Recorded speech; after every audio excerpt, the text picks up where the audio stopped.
Your hair looks so healthy. Why, thank you. All right, I'm a hairstylist, so maybe that makes sense. But guess what? I haven't always had healthy, shiny hair. In fact, this is me right here. This is me during hair school. Clearly, before I knew anything about hair. So let's talk. I'm going to share some of my top hair tips for healthy hair coming from someone who used to not be so healthy. To kick it off, to have healthy hair, you have to have a healthy scalp. So I always recommend exfoliation. Just like we exfoliate our face and our crusty heels, it's important to exfoliate your scalp.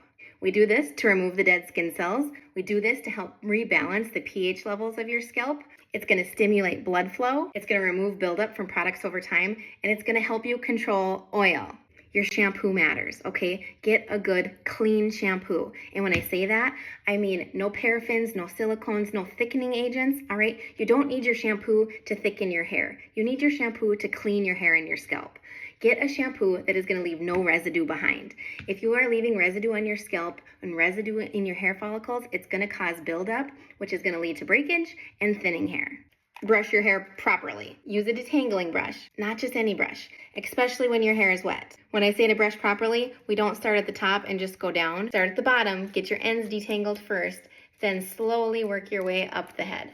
Next, we're talking heat protectant. If you are applying heat to your hair in any way, shape, or form, you must protect it to avoid it becoming garlic toast. Now, all heat protectants are not the same. Some are meant for dry hair and some are meant for wet hair. This is the one I happen to use when my hair is wet before I blow dry. This is going to protect it from the heat of my blow dryer. But just like sunscreen, I tell my kids we have to reapply. Once I have blow dried, and now I'm going to use hot tools, I must reapply my heat protectant to keep it safe from burning. Now this one's a little controversial. We're gonna blow dry our hair.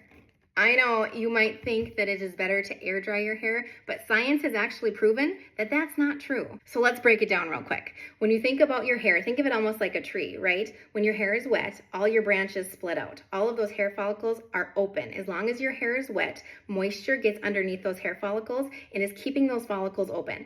So by air drying, you're allowing a really big window of opportunity for those follicles to break and get damaged. By blow drying, properly blow drying, and when I say properly, I mean using a heat protectant, low temperature, and a brush, and directing it in the direction so that those hair follicles have a chance to close.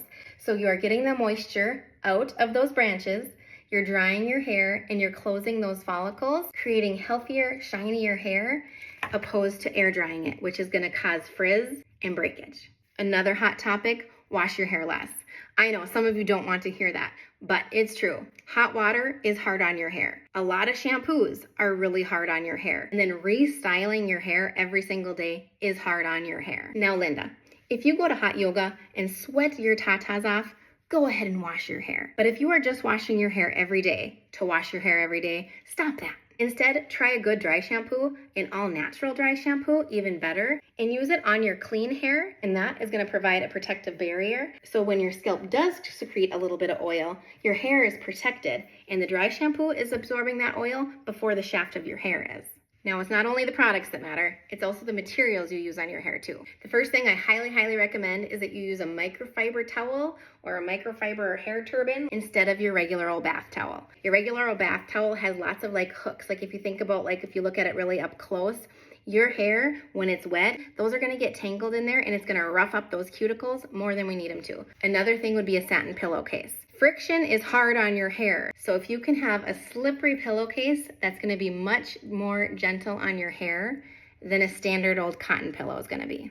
All right, I know this one is easy for me to say because I have short hair, but we gotta stop with the tight ponytails. Anytime you're putting tension in one area of your hair for a prolonged period of time, you are asking for breakage at that point. Now, if you're someone who has to wear their hair up every single day and you can't avoid it, then I just recommend switching it up, okay? Don't always wear your ponytail in the same spot. One day wear a low ponytail, one day wear a high ponytail, one day do your hair in braids.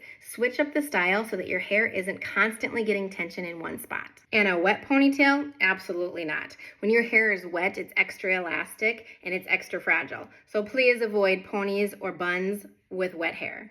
I personally am a fan of clips, all right? The French clip is actually my favorite. It's curved, so it's very comfortable, but I'm able to get all of my hair up out of my way. It's not creating tension anywhere in one spot on my hair, and they're cute.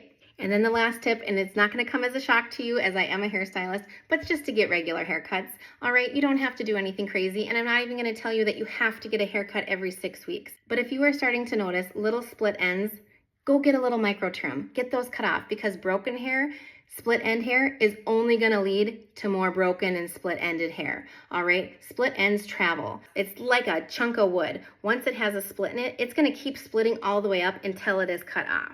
So if you want to grow your hair, if you want to maintain healthy hair, just get a haircut on a regular. Now, if you are still listening, I know this was a lot of information, but if you have any questions about any one of these particular tips, let me know. I'd love to do a follow-up video for you, because I could talk about hair all day long. I hope you have a great hair day.